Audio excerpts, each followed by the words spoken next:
Alright, what's up sa inyo mga tol, at magandang umaga ulit sa inyo mga tol. Bali, kwentuhan lang ulit tayo mga tol regarding sa nagba-viral ngayong video mga tol. Alam nyo ba yung video nung Narapi Tulfo na bata mga tol? Alam mo, di ko ma-imagine mga tol, grabe na talaga mga kabataan ngayon mga tol.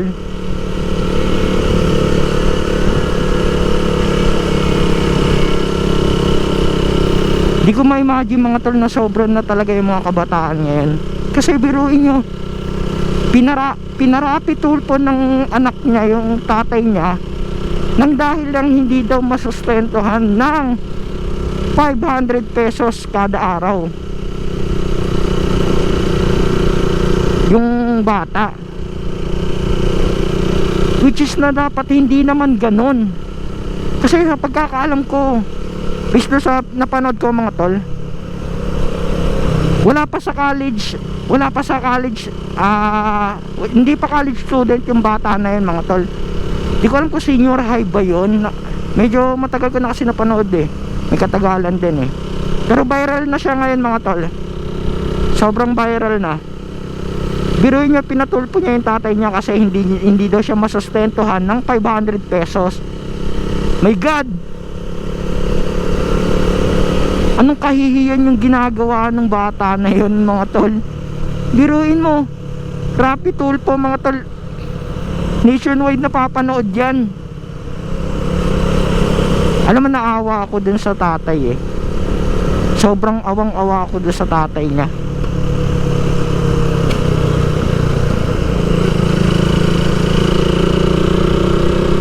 Sobrang awang-awa ako doon sa tatay mga tol, kasi biruin nyo, ang pagkakaalam ko na grab rider ata yung tatay niya.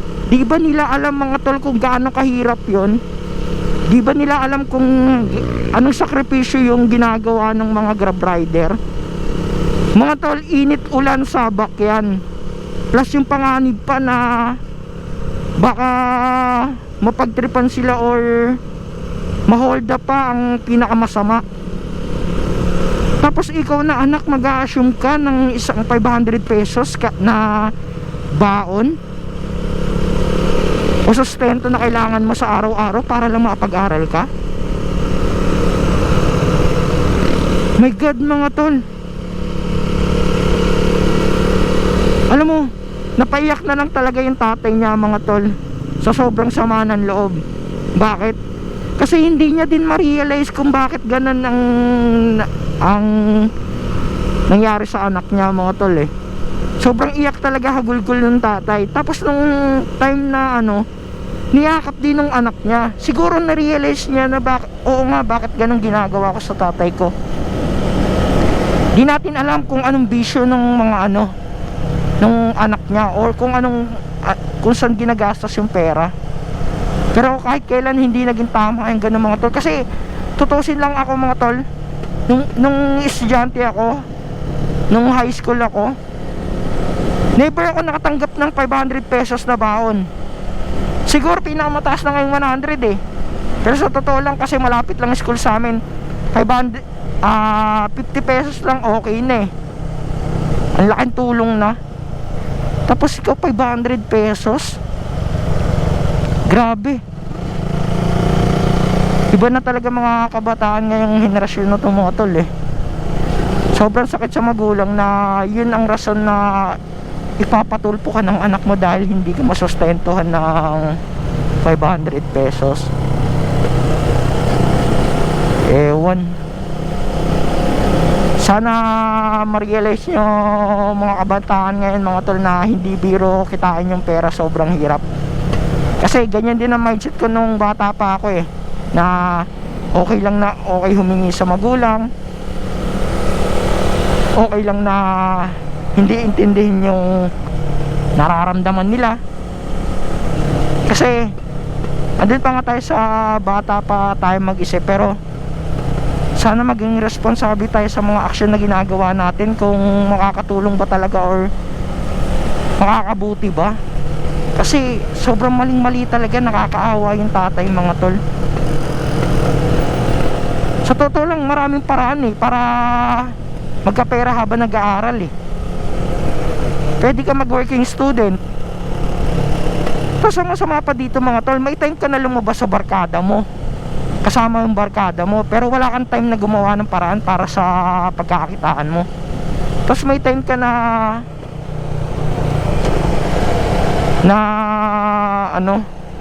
na pumunta ng mall, makipag-date sa boyfriend mo, pero wala kang time para sa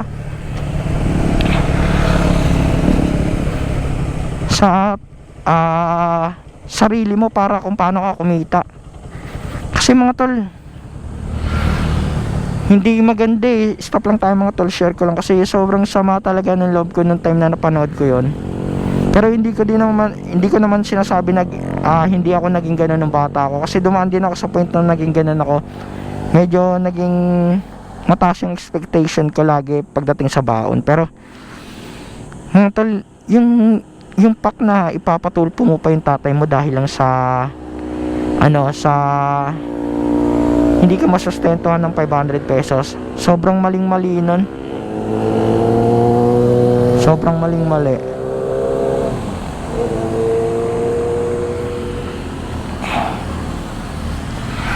Kaya mga tol, maging responsable kayo lagi.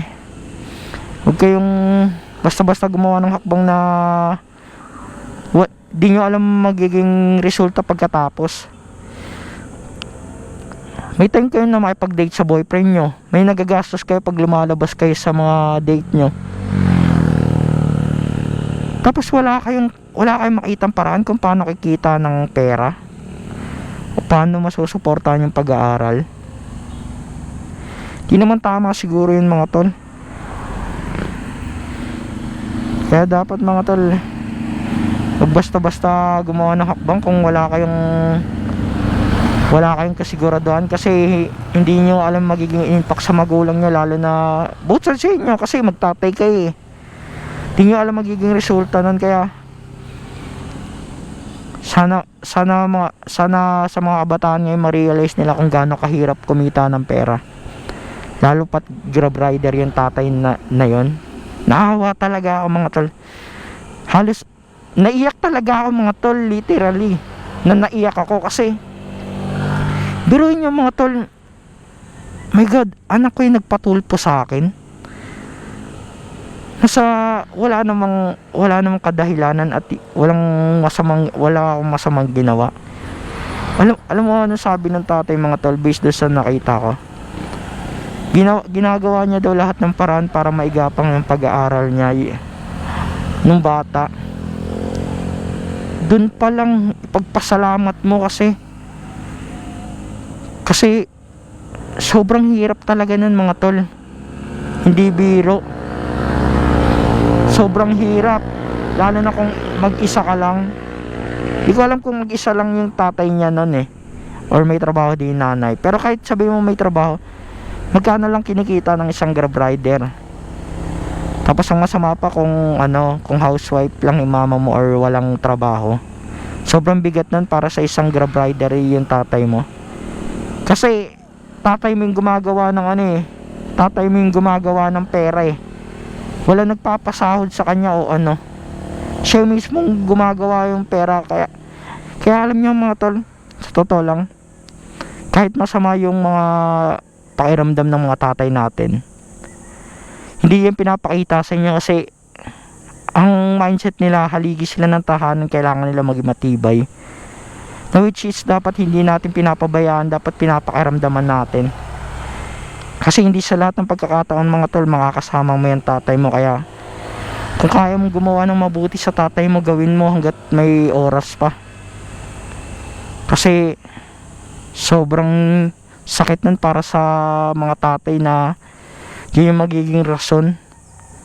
Pwede naman magbaon ka ng mga 100 to 200 pesos, pero yung papatulpo mo dahil hindi ka masustentuhan ng 500 pesos sa isang araw. Pwede ka naman siguro mag-aral tapos magbaon ng kanin at ulam, di naman siguro nakakababa ng pride yun, di ba? Pero kung ikaw yung tipo ng tao na sobrang taas ng standard mo, yung parang rich kid ka sa school nyo, or gusto mo lagi kang may bago, or maganda sa mga bagay mo or damit mo. Maganda lang yan kung mayaman kayong pinanganak or mayaman yung pamilya nyo, pero yung sa Rappi Tulfo, di naman siguro tama na mag-assume kayo ng ganong kalaking pera, kasi sobrang hirap kitain nun. Wala, sumama lang talaga yung loob ko dun mga tol, kaya na-share ko lang din sa inyo ngayon. Sana sa mga kabataan ngayon, matuto kayong maging responsable bilang anak. Gumawa kayo ng paraan kung paano kayo magkakapera kung hindi kayo masuportahan ng tatay nyo. Kasi kung hilig nyo isang bagay, may solusyon at may solusyon eh. May paraan na pwedeng gawin. Andyan lang sa paligid mo, di mo lang alam kung paano simulan or kuhain yung paraan na yun para magawa mo yung pangarap mo.